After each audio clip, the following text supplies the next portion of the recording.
Welcome to Truck You After Hours, Thursday, 8 p.m. My name is Sebastian. We are going to talk about some news, biggest news in the trucking industry. You don't have to dig through websites. You can just watch my 20-minute rambling about what's happened in the industry lately. I hope everybody's doing good with the fuel pricing. We'll talk about the current situation and how crazy it got with what happened with the fuel. So hop in, let me know if you guys can see me and hear me okay. Hop in the chat, ask some questions if you're thinking about buying a truck or if you are thinking about becoming an owner-operator. I'm here for you. Tell me what you're driving, where you're driving. If you are driving, you shouldn't be driving and typing and texting. So I hope you are parked or at a truck stop. So a lot to talk about. A lot of things happened since last week, and let me kick it right off with the diesel prices. That is probably one of the hottest topics right now that everybody's talking about and how it's hitting carriers. Over the week, the national average diesel prices shot up 96 cents in a single week. That's nearly $1 in 1 week. This is the biggest single week jump since Energy Information Administration started tracking weekly data back in 1994. That's sink in. That's crazy. 1996. Eduardo, how are you doing, brother? Just clocked out. Perfect. Are you driving home? Eduardo is doing containers in Chicago. He's part of our group. Join our group if you're not. That best trucking group ever. Awesome community. How was your day, Eduardo, today? What were you doing today? How much money did you lose or make with the fuel? As of this week, diesel, I can't speak. Diesel is averaging about $5 a gallon according to AAA. Compare that to just a month ago when the price was close to $3.90. That's nearly $1.50 more per gallon in just about a month. So what's happening? It comes down to the Middle East conflict. Iran has threatened to block oil shipments to the Strait of Hormuz, one of the most critical oil shipping lanes in the entire world. That has spooked the energy markets big time, and we're all feeling it at the pump. For small carriers, this is serious. Avery Weiss, a trucking analyst over at FTR Transportation Intelligence, said it straight, and I'm paraphrasing here, that there will be small trucking companies that simply won't survive this diesel surge.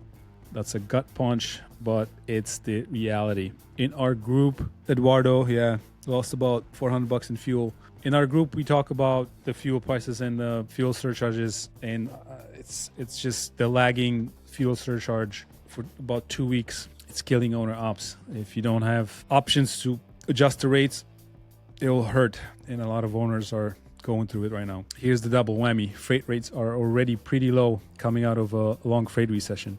Carriers can pass some of this on through fuel surcharges, but when rates are thin, the cushion is tiny. If you run your own truck or a small fleet, now is the time to really watch your numbers closely. So it is definitely something that you can pretty much, when you look at the fuel surcharge, the difference in pricing, you can probably knock out 20 to 30% off your line haul rate, which is that's pretty much a loss rate. You're running at $2.50, let's say $1.90 plus fuel surcharge, which some of the owners are getting, to let's say $2. You knock out that 30 cents, it's $1.70 a mile. So pretty tough, but hopefully this will change soon. We'll see. Welcome, guys.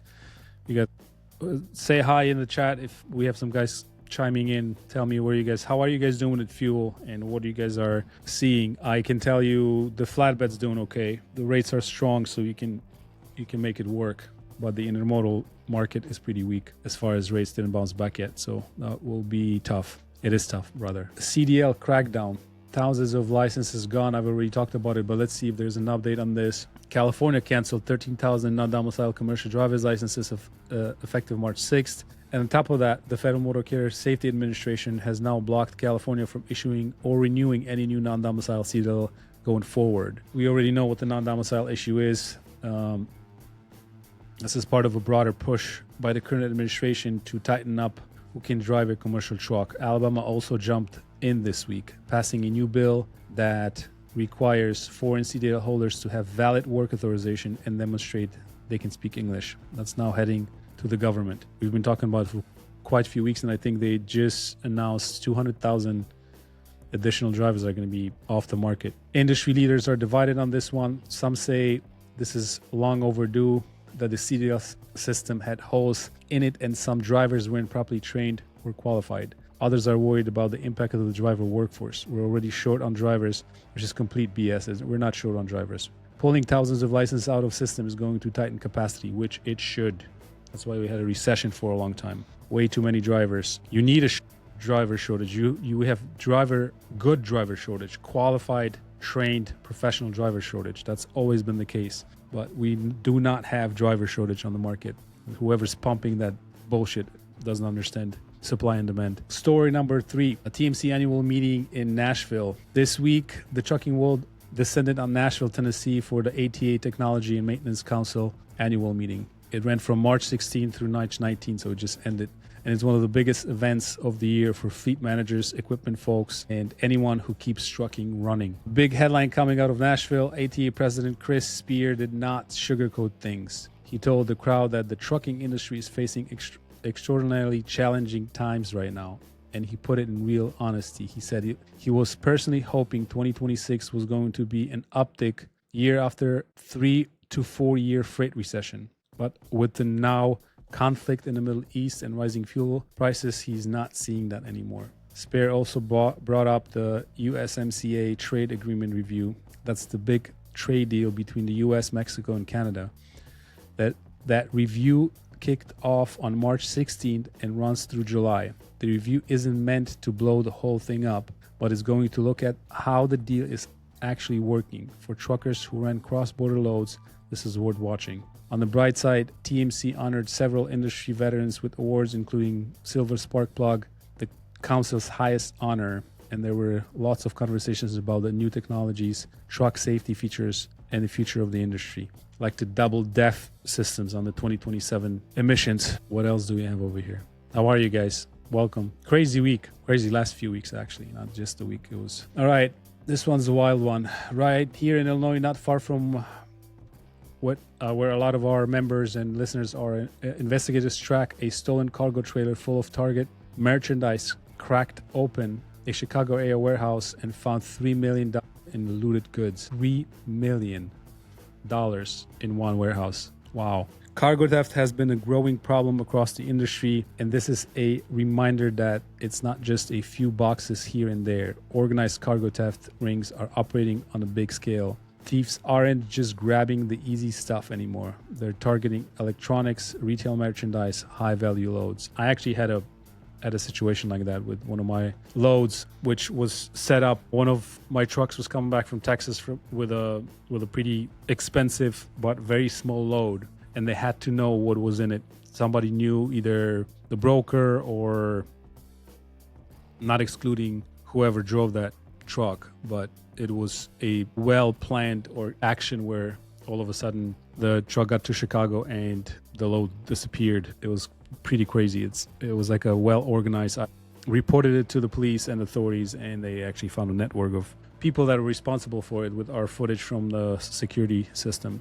The Transportation Association recently launched a dedicated hotline for members to report cargo fraud and theft. Any dollar amount, no minimum. That's a sign the industry is taking this seriously and trying to build better data on where the problem is worst. Congress is actually moving on this too. There's bipartisan legislation being pushed that would make stealing packages from private carriers a federal crime. That could give law enforcement more tools to go after these rings at a higher level. If you're a driver or a fleet owner, stay sharp out there.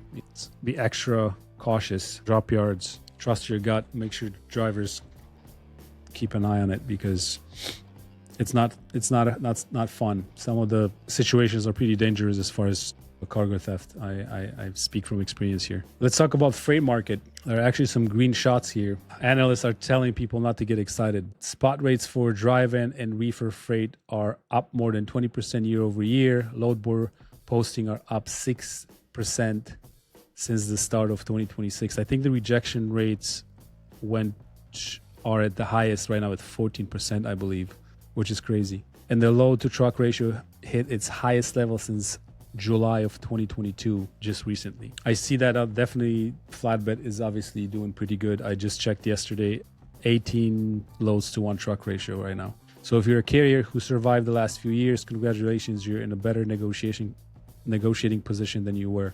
But don't go buying a bunch of new trucks just yet. Freight demand itself is still flat. If capacity comes back faster than demand, we could slide right back down. Old Dominion Freight CEO Marty Freeman summed it up well. The company is curiously optimistic about the direction of the domestic economy. Cautiously optimistic. That's the vibe across the industry right now. New trucks and tech. Let's see what happened there. Some good news maybe. Freightliner, part of the Daimler Truck North America, announced today, March 19th, that they're donating 3 fifth-generation Cascades to Be Proud, a workforce development initiative. That program goes into high schools and communities to get young people interested in careers in trucking and the trades. That's good stuff. That's awesome. Only 5? No, 3. Come on, Freightliner. You can do better than that. Daimler also announced earlier this month an expanded powertrain lineup for the 2027 trucks, adding Cummins engines alongside Detroit's Gen 6 diesel lineup across both Freightliner and Western Star models. More options for buyers. It's always a win. What are you guys driving over there? I want to get some models. I know Eduardo has a Volvo with a D13 automatic. Daimler has started production on a new exterior camera system for medium-duty and vocational trucks, giving drivers camera views on the left, right, and forward-facing angles, in addition to the backup camera. Fewer blind spots mean safer roads. That rolls out a Freightliner and Western Star trucks. Quick hits. What do we got? All right. Before we wrap it up, New York City's congestion pricing program is still alive. A federal court ruled this week that it can continue, which means trucks delivering into Manhattan are still paying those tolls. No great news for carriers running into the city. A trucking company CEO went to prison this week. Sanjay Singh, founder of Royal Bengal Logistics out of Florida, was sentenced to 23 years in prison after his business was found to be running a Ponzi scheme, Ponzi Trucking LLC. A reminder that if a deal sounds too good to be true in this industry, do your homework. The Mid-America Trucking Show is coming up March 26th through the 28th in Louisville. If you're planning to go, now's the time to get your tickets and plan your trip. I was thinking about going next week. I don't know if I'll make it, but it would be fun to check out what's happening in the industry. It's the biggest show of the year for equipment, technology, and networking. The FMCSA announced a renewed crackdown on so-called chameleon carriers. Those are shady operators who get shut down for safety violations and then pop back up under a new company name. The feds are using new tech tools to track them down and shut them down. Yes, the chameleon carriers is a big problem.